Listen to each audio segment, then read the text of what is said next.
On September 16th, 2019, 5-year-old Dulce Maria Alaves was playing in a park in her hometown of Bridgeton, New Jersey. She was with her 3-year-old brother, and her mother, Noema, was in the car nearby. But the children got out of Noema's sight.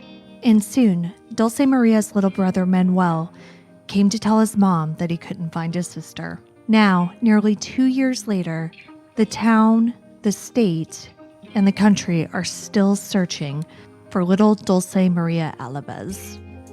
When a person goes missing, there's a special kind of pain in the not knowing. I want to tell the stories of those who never came home. I want to tell the story of Dulce Maria Alaves. I'm Kona Gallagher. And I'm Ethan Flick. And this is And Then They Were Gone.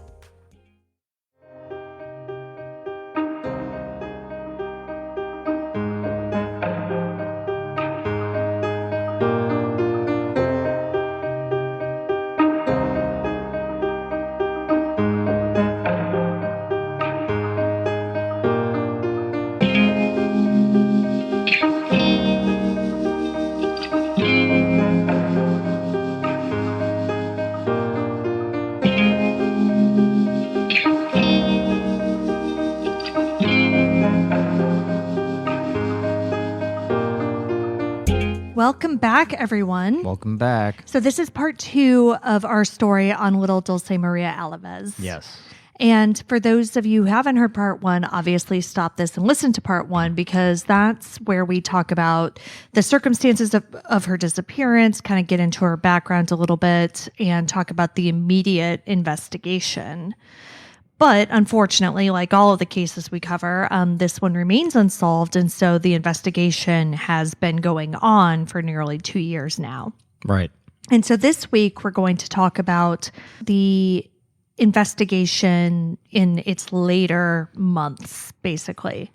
And the letters, right? The letters, Isn't yeah. that where we left off? That The is letters? where we left off last week, with 3 mysterious letters being sent to various businesses in Ohio.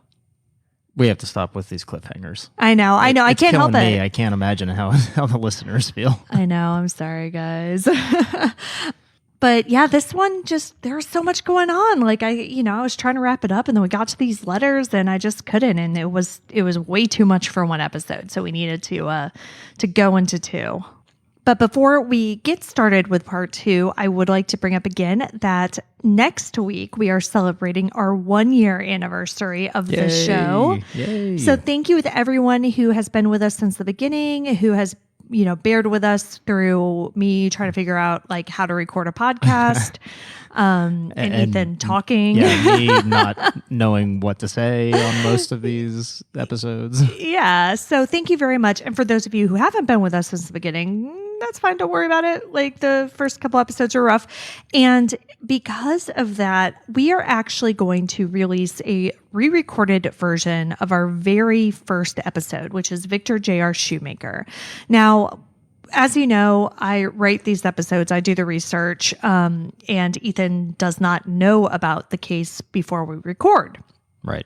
Obviously, he knows about this one because we've already talked about it, but it was his first episode and, he was a little nervous. He had never podcasted before.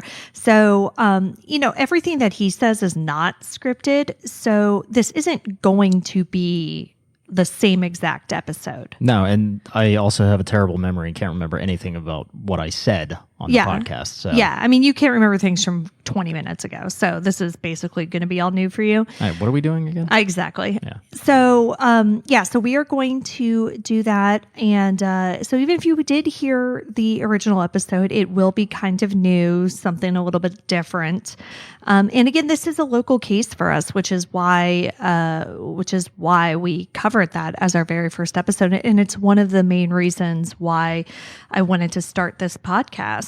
So this one's very important to me, and it doesn't get covered very much at all. And so any new ears that we can get on this and, get to listen and share JR's story, I think is going to be good. Yeah, absolutely. Yes. So look out for next week where we have Victor J.R. Shoemaker, Taylor's version. you get it because she re-recorded all of her songs from the... Yeah. Okay. All right. Now let's get into the case of Dulce Maria Alaves. We left off last week at the end of 2019. There were no new leads in her case and no new answers, despite a reward of $75,000 in this case, which is huge. I mean, a lot of these cases do not get that kind of reward, but unfortunately, it didn't bring any solid leads. At this point, the Bridgeton Police, the county prosecutor's office, the New Jersey State Police, and the FBI were all working on this case, trying to find little Dulce Maria. But in 2020, we still had no new leads and no answers. And then in March of 2020, a few things happened. Maybe a small thing. A small global pandemic occurred. And 3 letters showed up in Ohio. Authorities in Austintown, Ohio were investigating a letter mailed to a local library and an index card mailed to a casino regarding Dulce Maria. They searched around the casino but turned up nothing. Then, authorities in Wethersfield Township, Ohio, about 6 miles away from Austintown, received a similar index card. All 3 letters appear to have been written by the same person just based on the handwriting. But the card in Wethersfield Township had different information than the ones sent to Austintown. The first letter that was delivered to the library was about 2 pages long and apparently only contained publicly available information about this case. However, the index card referenced information specific to Austintown, which is what prompted the search of a 30 to 40 acre wooded area surrounding the casino. It read in part, quote, 76 Truck Stop, Dead End Street, Entrance Woods. Please look, end quote. Which just sounds incredibly creepy. Yeah, to me that sounds like somebody that picked up on the case and is a mental health consumer and is probably reaching out for attention in some way. This does happen in a lot of cases, a lot of criminal cases specifically, where you have people do this thinking that they have some sort of knowledge of the case and they have nothing to do with it. Yeah. And it's unfortunate because it misguides police. That index card you said had specific information about the town. Does it have anything unknown or not public knowledge about Dulce? It doesn't sound like it, no. It just sounds like that, like the look here, know. Yeah. And police did look there. They didn't just perform a foot search either. They brought in dogs, drones, and infrared. Yeah, and see, this is part of the problem. Is you have to investigate that. You have to, yeah.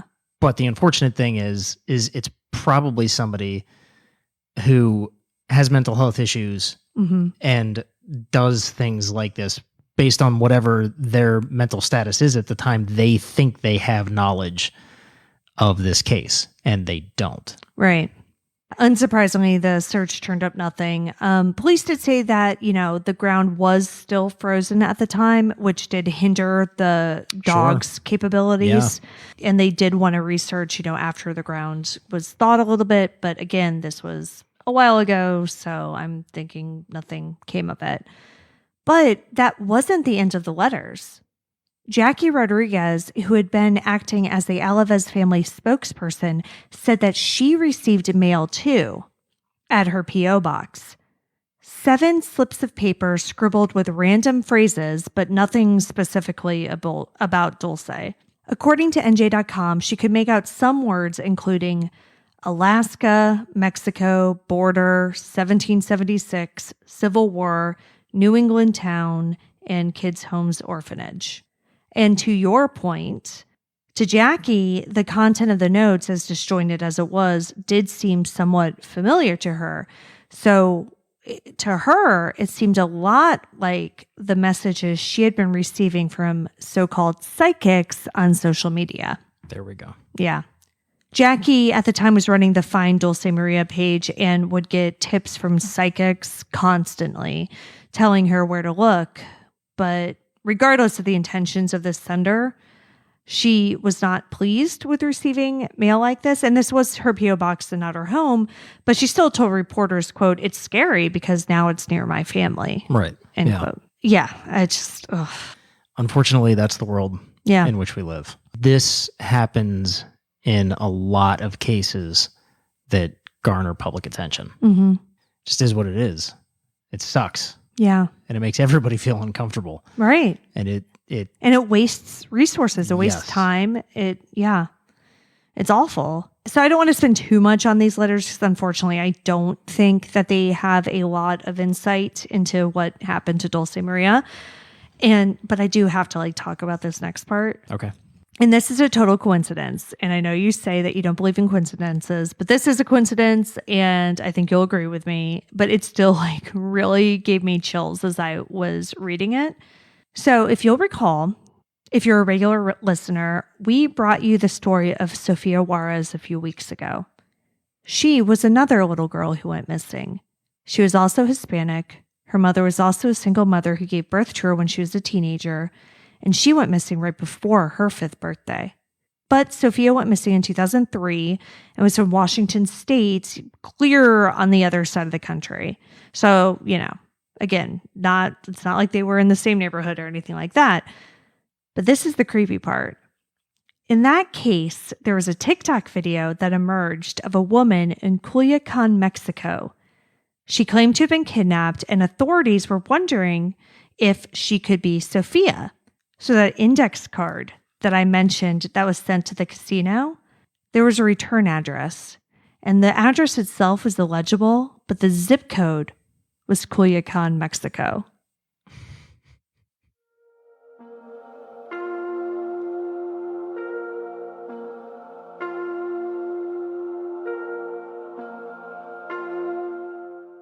Okay. That's so weird. It is. When did that TikTok video go viral? It was after this. So that TikTok video just went viral a few months ago, and these letters happened before that. So no, it has nothing to do with the TikTok video. It's creepy. Okay. And again, I do think it's a total coincidence. And, we just happen to have just covered Sofia's case. But I had never, and listen, I'm not an expert on Mexico by any means. I had never heard of Culiacan, Mexico before 3 weeks ago or a month ago, whenever I was writing that episode. And now to have it show up in 2 cases so closely. That is weird, yeah. It's so weird. And police have no idea if the card actually originated in Culiacan. There was no postmark. There was, however, a postmark on the letter mailed to the Austintown Library, and that postmark was in Cleveland.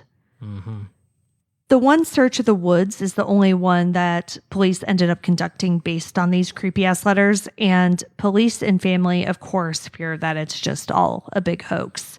But police did say that if it is, and they find out who the sender is, they are definitely prosecuting them for whatever they can.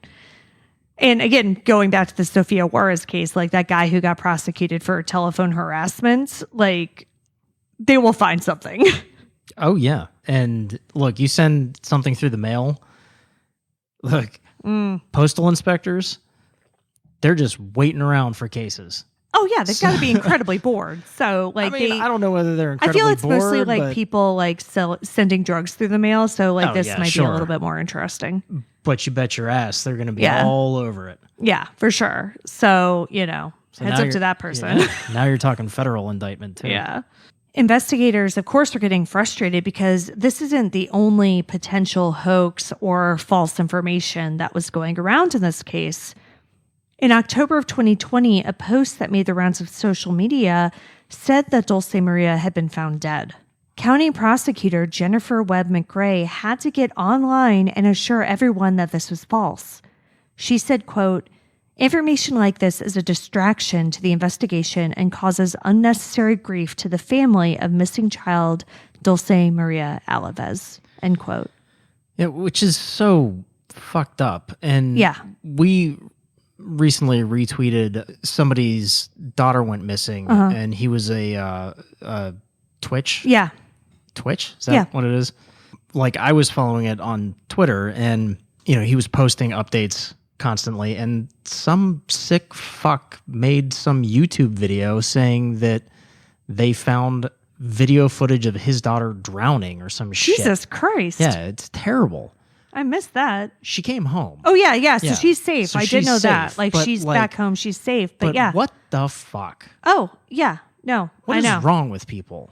Yeah, the one thing This is why I hate the internet. I mean, God, I want to just get off of all social media. And if it weren't for this podcast, I would be. Like, I'm so done with all this. Yeah, like the one thing I didn't expect when we started this podcast was to find out how often this happens in missing persons cases. Like you just mentioned, the families who have already been through the worst thing imaginable then have to deal with hoaxes or identity thieves or scammers. And it's absolutely disgusting. Like, I just can't understand. And it's shocking to me that how often in these cases, when I'm researching them, it's like, oh yeah. And then this guy was arrested for stealing the identity of the missing person. And then that guy tried to bribe the family. Like, it's ridiculous. I just want to go hide in the woods. Then in another stressful incident that wasn't a hoax or anything like that, but certainly didn't help, in April of this year, 2021, on Dulce Maria's 7th birthday, a video of her popped up on YouTube. Now again, like, so yeah, you've got to be thinking like, oh my gosh. And no one knew who posted it at first. And some people started scrambling, like thinking like, oh my God, she's alive. Like, she's out there somewhere. But it turns out that it was just posted by her father, who's still in Mexico, as a birthday tribute. And the footage was just like old video that he had of the two of them together. Obviously, this did bring the father back into the picture in terms of like the suspect list. And so I don't think local police spoke to him right away, but apparently the FBI did. And they're like, hey, buddy. Like, well, yeah, I mean, it's a child abduction case, so the FBI would be involved. Exactly. And they have been involved since the beginning, basically. Yeah, and they would have the jurisdiction to and the resources to venture down. Yeah. And I don't know if they like physically went down there, or whatever it was, but the FBI did speak to him and was like, hey, what is this video? Like, you need to give us more details. And so this did bring him more into question, because then people are like, wait a second, why is he posting this? Blah, blah, blah. And so then he came out and said like, listen, I got deported when she was 3, but whenever, like, I tried to have as much contact with her as possible, but there were never any issues with her mother, with visitation, with any of that. He said, when I was in New Jersey, I could see her whenever I wanted, like there wasn't a custody thing. Cause that is something that came up very early on, where there were rumors of like, oh, there's a custody issue. And he was like, no, there absolutely was not a custody issue. Like, I did end up getting deported. I haven't been able to see her, but I had nothing to do with her disappearance, whatever. Around the same time, another new round of criticism toward Noemi started, but this time it came from closer to home. Jackie Rodriguez, the family friend who acted as a spokesperson for them, gave an interview to New Jersey 101.5 in which she said that she distanced herself from the case because, quote, I was sensing a lack of motivation, a lack of emotion, end quote. She criticized the way Noemi portrayed herself, her words, and her actions. She said, quote, unfortunately, I always had to convince Noemi to go in front of the cameras. You have to show your face. You have to fight for your daughter. But it was just so hard all the time to get her to do an interview. I said to myself, why am I putting my face out there for someone who's not even trying to look for her child? End quote.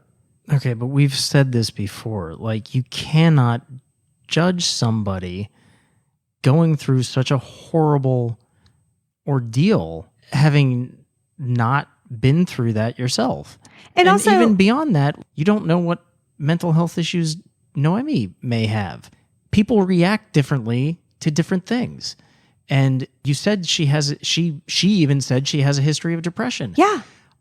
My God, don't you think this is going to pull her deeper into a depression? And didn't you say she was pregnant? Yeah. So now we're talking about her being pregnant, hormones are flooding her system, and she's depressed because she just lost one of her kids. And further down the line, now you're talking about her having another child. So now we're talking about postpartum depression on top of that. Like, potentially, we don't know. Potentially, yeah, sure. But like, cut her a fucking break. Oh, yeah. And also, she was 19 at the time. Don't There's forget that. too, yeah. And also the fact that people started criticizing her 24 hours after she lost her daughter. Yeah, I just went over the fact that I wanted, go hide in the woods. Yeah. Based on nothing happening to my family. Like, yeah. Good God. Jackie herself even admitted in this interview that Noemi is just a shy person in general. There is a language barrier, as I mentioned before, and she feels a ton of guilt for not watching over her daughter more closely. Right. There's more to this interview, but I don't want to talk about it. It's one of those things that I don't think I could have left out of this story because, whatever, but it's so frustrating to me. Yeah. The judgment that this woman has gotten. So anyway, if you want to read more about what Jackie has to say, it's linked on her blog or whatever, but it's not that important. By the 1-year anniversary of Dulce Maria's abduction, no new leads had turned up. COVID, of course, put a damper on face-to-face interviews and canvasses, but police said that tips did continue to come in and they chased them down to the best of their ability. At that point, all options were still on the table. Police have repeatedly said that no one is completely ruled out in this case, and they won't be until the little girl is found. But they have repeatedly said that the Alavez family has been cooperative throughout this entire ordeal. But the fact of the matter is they don't know if she's in the Bridgeton area, if she's in Mexico, or even if she was targeted specifically. This very well could have been a completely random crime of opportunity, which, you said at the beginning. That's just what it sounds like to me. Yeah. I'm sure the police asked for this. I'm sure they know, if this was a part of their frequent schedule. Right. They're probably normal. Not, a normal thing that they do every Tuesday or it was a Monday, but whatever, every Monday. Yeah. Yeah. Or was it just we did this one day, and this horrible thing happened, in which case that leads you to believe that it was the park that was targeted and not her specifically. Dulce. Yeah. That's what my thought process would be. Or it's complete happenstance. And again, I go back to those maintenance sheds. Maintenance workers are in and out of there. Yeah. For the park. I'm sure they've looked at the maintenance workers. I'm sure investigated, but that's one of the big flashing points, especially given the thought that, or the description of a red van. To me that says somebody that does maintenance of some sort. Maybe, but they're not specific. I see red minivans all the time. And that's Cumberland County Prosecutor Jennifer Webb McRae said that they ran down every red van or van-like automobile in the area, but didn't find anything of value. She noted that description did come from a child. But despite all the uncertainty, authorities are holding out hope that Dulce Maria is alive somewhere. McRae told ABC 6 News, quote, "In the absence of evidence indicating that Dulce is deceased, we hold out hope that Dulce is alive. I think about her virtually every single day, and the investigators that are working on this case do as well," end quote.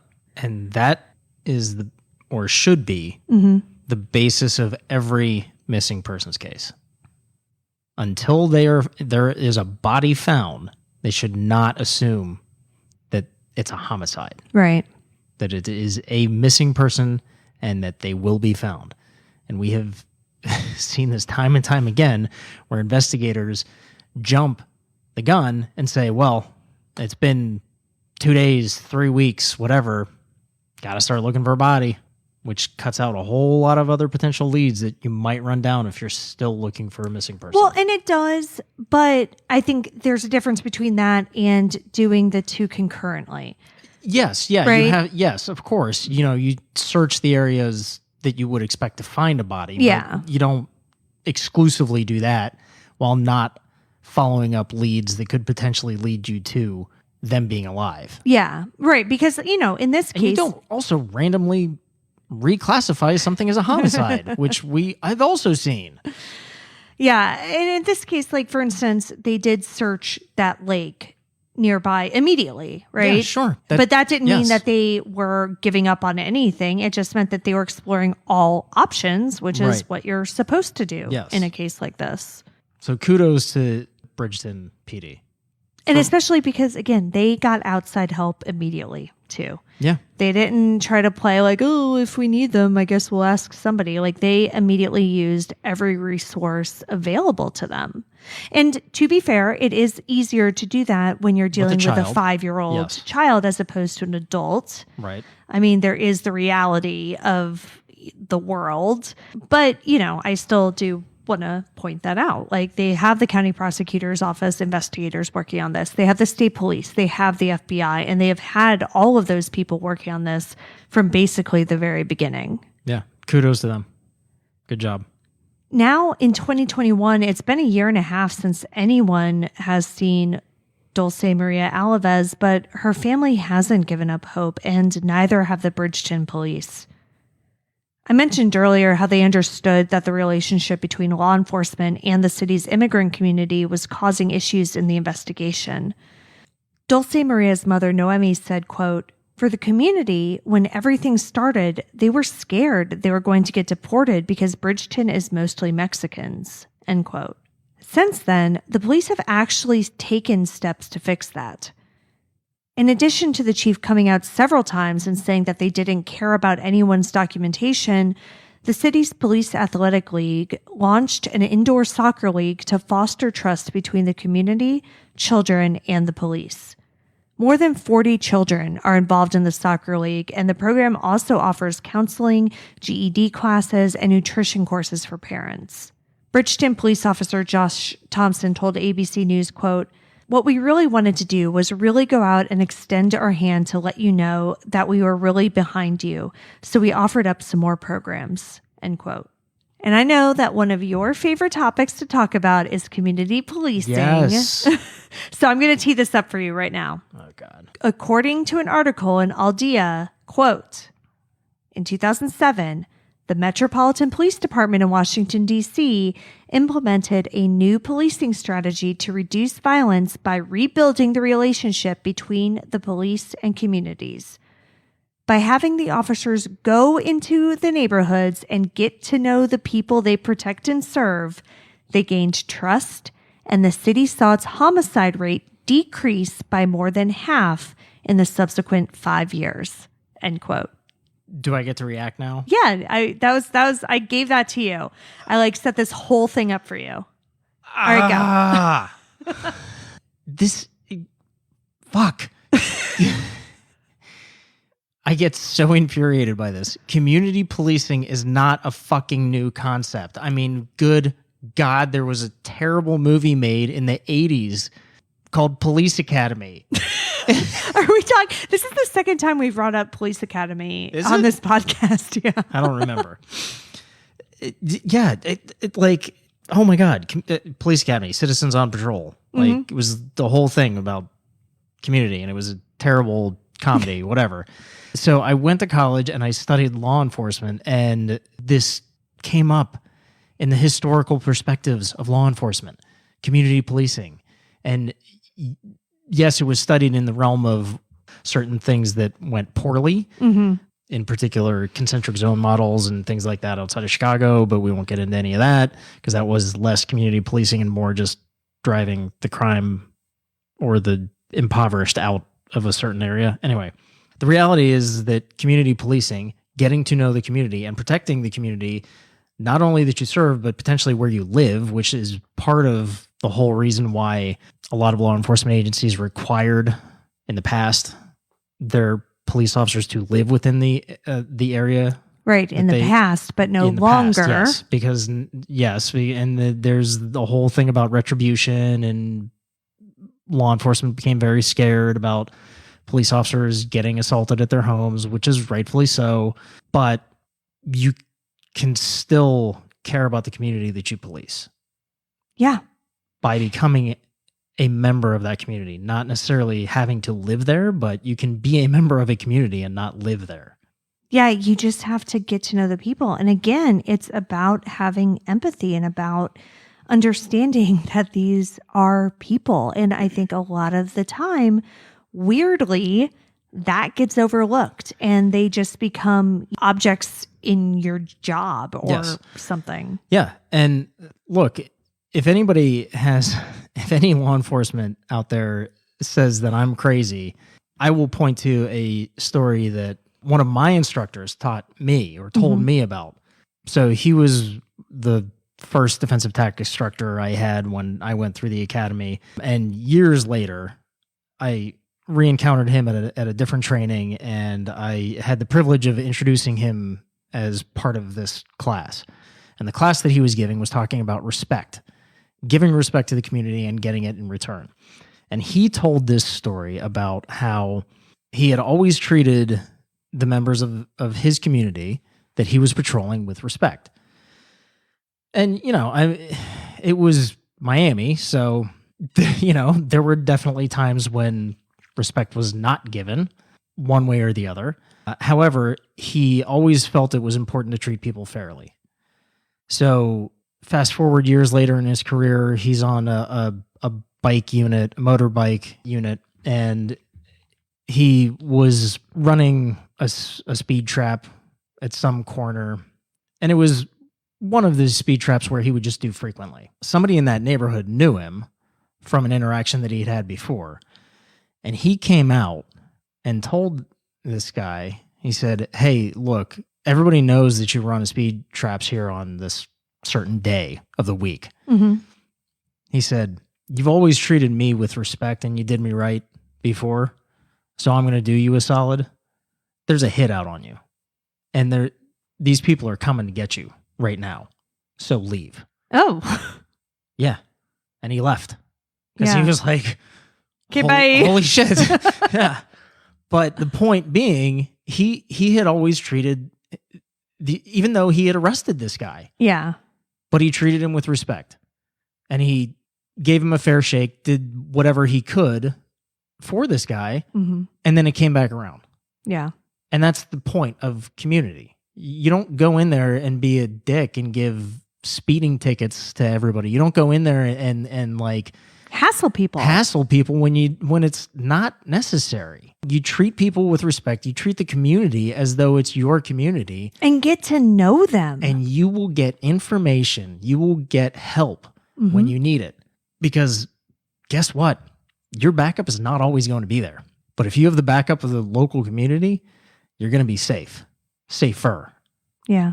Thanks. This is the second episode where you've gotten me on a rant about law enforcement. Well, yeah, but this is, I feel like, a rant that you like love giving. Yes, I do, because it's something that is truly missing from law enforcement. Yeah. And I've seen it on every level: state, local, federal. Law enforcement cops get so caught up with the job being their identity, and that identity has to fit into a certain mold, and it's fostered by the old heads in the department continuing to just breed that into the new people, as opposed to the new people saying, "Wait, I don't have to do this. And yeah, I'm a cop, but that's my job. It's not my identity. Like, I can go home and have my own life. How I approach things on the job doesn't have to be, I'm a cop." That's hard to break. It's the cycle that exists in American law enforcement that just shouldn't be there. It's not us versus them. Right. And that's what it is. That's what is bred into you, even in training. It's us versus them. Mm-hmm. And a healthy dose of toxic masculinity. Oh, well, yeah. Some very heavy dose of that. Yeah. But the reality is that the us is the people that you're protecting. It's much more so than your fellow officers. Especially if you're out on the beat. Like your backup may not be there for if you're a state trooper in Pennsylvania or somewhere in the middle of the state, your backup might not be there for a half an hour. You're gonna have to rely on non-law enforcement help. And if you're a dick to these people, nobody's gonna help you. They're not gonna help you. Yeah. So get to know your community because they might save your life. All right, I'm done. Okay. So back to Bridgeton. So they created this like soccer league and just basically, as a way to do community outreach. And they understand, I think, that a soccer league isn't going to heal all wounds. No, but it's a step in the right direction. Well, exactly. And it's heartening to see a local police department making an active effort to build bridges within their community. Yeah. Instead of just blaming them for not coming forward and things like that, Cindy song case. Yeah, exactly. Dulce Maria Alaves is a little girl who needs to come home. And my hope is that someone out there who has any information, no matter how insignificant, will say something. So please actually stay tuned. I know a lot of people don't necessarily listen to the end of the episodes, but after the song plays, that's when I give all the information about how to report something. So please listen to it. And we will give different ways that you can connect and give information about this case if you have it. Dulce Maria has been missing for nearly 2 years, but there is still hope. As her mother, Noemi, said, she is grateful that people are still remembering her little girl. Quote, they're not giving up on her. They keep sharing her posts. And there's even a tree in the park about her. So every time kids or adults go there, they see her tree and there's a picture of her there. End quote.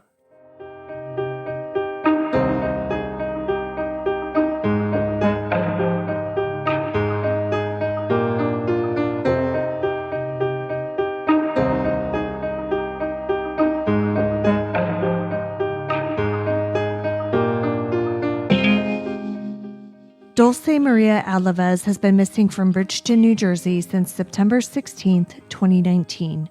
She was 3'5" and between 60 and 70 pounds at the time of her disappearance. She was wearing a yellow t-shirt with an elephant and black and white checked pants with flowers. She was 5 years old when she disappeared. She would be 7 today. If you have any information on Dulce Maria Alaves' disappearance, please call the New Jersey State Police Missing Persons Unit at 609-882-2000, extension 2554, or the Bridgeton Police Department at 856-451-0033. You can also call the FBI's toll-free tip line at 1-800-CALL-FBI and select option 4, then select option 8, or submit an anonymous tip to the agency online. Spanish speakers can call 856-207-2732. You can see all the sources for this episode along with photos and videos at our website, andthentheyweregone.com. And be sure to follow us on social, and Then They Were Gone Pod on Facebook and at ATTWG Pod on Instagram and Twitter. If you like what we're doing, please subscribe and consider leaving a 5-star review on Apple Podcasts. It will help new listeners find us. And the more people that listen, the more chances we have of bringing someone home. And just a quick note, we are at 93 reviews right now on Apple Podcast. So if you want to get us to a cool 100, we would love that.